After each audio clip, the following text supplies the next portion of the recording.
पैदा होने से चुनी हुई अपनी ही पार्टी की सरकार को कमजोर करना या भारतीय जनता पार्टी को खरीद फरोख्त का मौका देना अनुचित है, गैर वाजिब है। और हर साथी कांग्रेस पार्टी में वो कितने भी बड़े पद पर हो, कांग्रेस की सरकार में कितने भी बड़े पद पर हो, वो इस राय मशवरा को दोस्ताना अंदाज में लेकर आत्मसात करेंगे। कांग्रेस की चुनी हुई सरकार राजस्थान की जनता की सेवा के लिए है और अगर कोई मतभेद है तो कांग्रेस पार्टी के, कांग्रेस आलाकमान के सब दरवाजे समेत श्री सचिन पायलट के सब विधायक साथियों के लिए सदैव खुले थे, खुले हैं और सदैव खुले रहेंगे। आइए बैठकर वार्तालाप कीजिए। अगर कोई समस्या है तो श्रीमती सोनिया गांधी जी और राहुल गांधी जी के नेतृत्व में हम उस समस्या का निदान निकाल लेंगे। परंतु व्यक्तिगत प्रतिस्पर्धा के चलते कांग्रेस पार्टी की सरकार को अस्थिर करना या राजस्थान के लोगों ने जो 5 साल के लिए भारतीय राष्ट्रीय कांग्रेस को चुना है उसको कमजोर करना ना वाजिब है, ना उचित है और ना लोगों की सेवा और निष्ठा के अनुरूप है। इसलिए एक बार फिर मैं सब विधायक मित्रों से यह आग्रह करूंगा, कांग्रेस विधायक दल की बैठक में शामिल हों, अपना पक्ष पार्टी की फोरम पर रखें, ना कि पार्टी की फोरम के बाहर, और हर चीज का हल निकालने के लिए हम खुले मन से तैयार हैं। धन्यवाद। एक बात मैं और जोड़ना चाहूंगा, फिर आपका सवाल लूंगा। कुछ देर पहले ही एक ट्वीट के माध्यम से भी मैंने कहा कि भारतीय जनता पार्टी के 3 अग्रिम विभाग हैं, फ्रंटल ऑर्गेनाइजेशन है बीजेपी की। एक फ्रंटल ऑर्गेनाइजेशन है इनकम टैक्स डिपार्टमेंट, एक है एनफोर्समेंट डायरेक्टरेट और एक है सीबीआई। जब भी प्रजातंत्र की हत्या मोदी सरकार और भाजपा को करनी होती है तो भाजपा के ये तीनों अग्रिम विभाग सबसे पहले आगे आकर खड़े हो जाते हैं। कल देर रात और आज सुबह से भाजपा के वो अग्रिम विभाग एक बार फिर राजस्थान की वीर भूमि पर कायरता दिखाने के लिए उतर आए हैं, दुर्भावना और गलत मंशा से। कांग्रेस पार्टी के साथियों पर आज सुबह से ही मोदी सरकार ने, प्रधानमंत्री जी ने, अमित शाह जी ने और भाजपा सरकार ने इनकम टैक्स की रेड शुरू करवा रखी है कांग्रेस के पदाधिकारियों पर एक बात जान ले मोदी सरकार, अभी इनकम टैक्स आया है, फिर ईडी आएगी, क्योंकि पैसे के बल पर भी, सत्ता के बल पर भी वो राजस्थान की चुनी हुई सरकार को और राजस्थान के बहादुर विधायकों की निष्ठा को नहीं खरीद पा रहे थे, तो अब उन्होंने इनकम टैक्स और ईडी को वो ले आए हैं। ईडी अभी नहीं आया है तो दोपहर तक आ जाएगा और सीबीआई कितनी देर में आएगी ये आप खुद निर्णय कर लीजिएगा। हम भाजपा के इस दुर्भावना, रंजिश और बदले की भावना से इनकम टैक्स और ईडी के पीछे खड़े होकर वार करने की इस पूरी प्रक्रिया की कड़े शब्दों में निंदा करते हैं। भाजपा लोकतंत्र को की मंडी में खरीदने की कितनी भी कोशिश करे, राजस्थान की बहादुर धरती उनकी हर इस प्रकार के षड्यंत्र को विफल करने वाली है। धन्यवाद। सर, आपने कहा कि अनेकों बार सचिन पायलट से बात हुई जी, तो उधर से कोई इस तरह की बात आई कि सुलह की बात? आदरणीय मित्र, हर बात जो पार्टी के अंदर का वार्तालाप है उसे टेलीविजन पर या अखबार में चर्चा करना अनुशासन के अनुरूप नहीं हो सकता, परंतु श्री सचिन पायलट जी से भी और दूसरे साथियों से भी कांग्रेस आला कमान द्वारा एक बार नहीं, पिछले 72 घंटे में, 48 से 72 घंटे में अनेकों बार बात की गई है। मैंने आपको 3 व्यक्तियों के नाम भी बताए।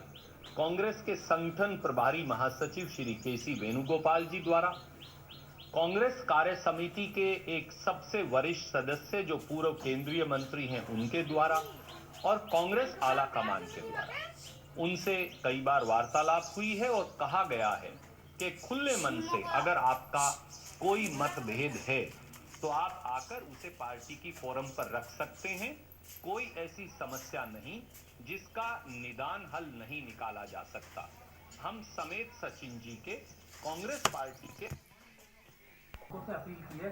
जाहिर है सचिन जी इस वक्त दिल्ली में है, 4 से 5 घंटे तो जयपुर अगर आपकी अपील पर गौर करके वो आना चाहें तो इसका मतलब विधायक दल की बैठक क्या शाम तक के लिए आप पोस्टपोन कर। आदरणीय मित्र, वो प्रदेश कांग्रेस कमेटी के अध्यक्ष भी हैं, हमारे आदरणीय उप मुख्यमंत्री होने के साथ साथ।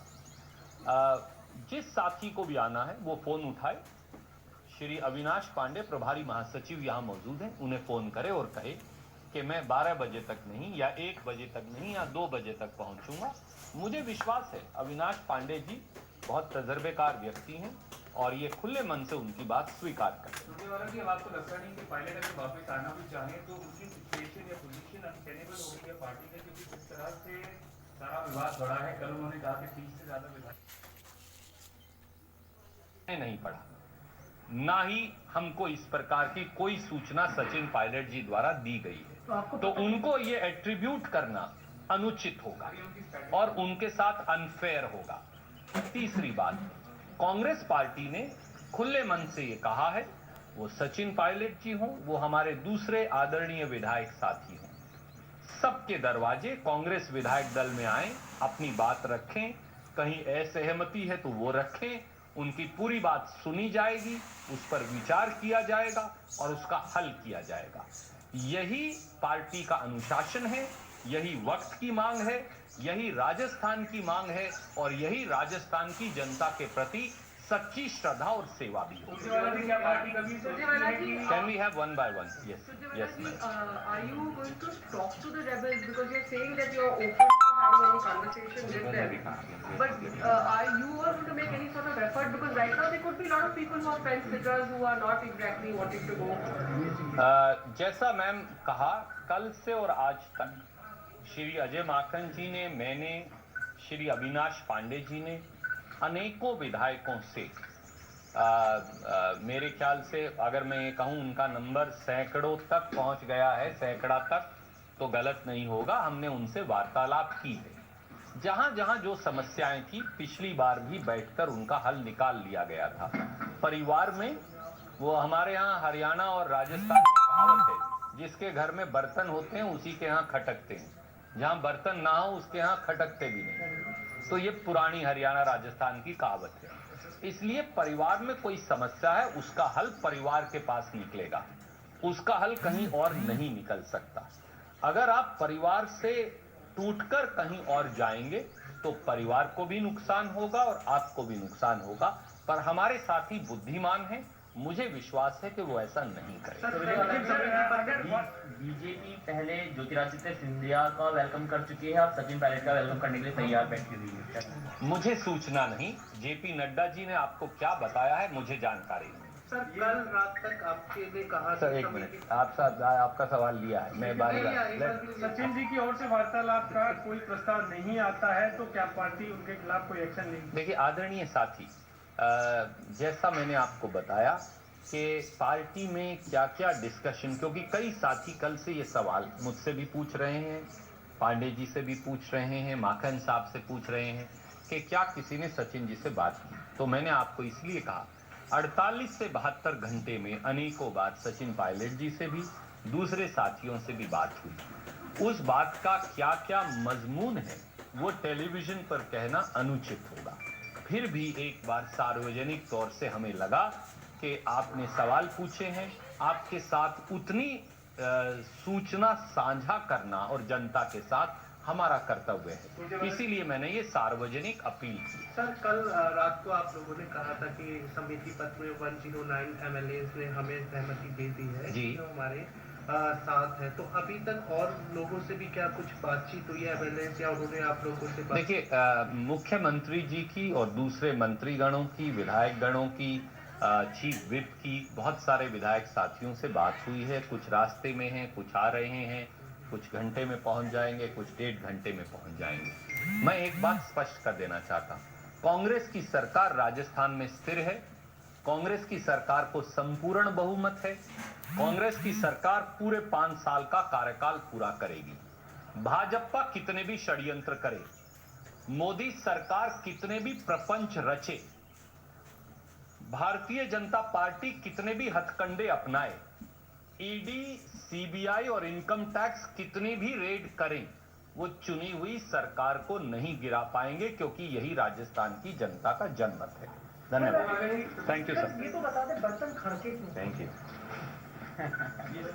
दरवाजे खुले हैं सचिन पायलट के लिए और तमाम विधायकों के लिए। पार्टी फोरम में आकर, पार्टी की बैठक में आकर अगर कोई मतभेद है भी तो उन्हें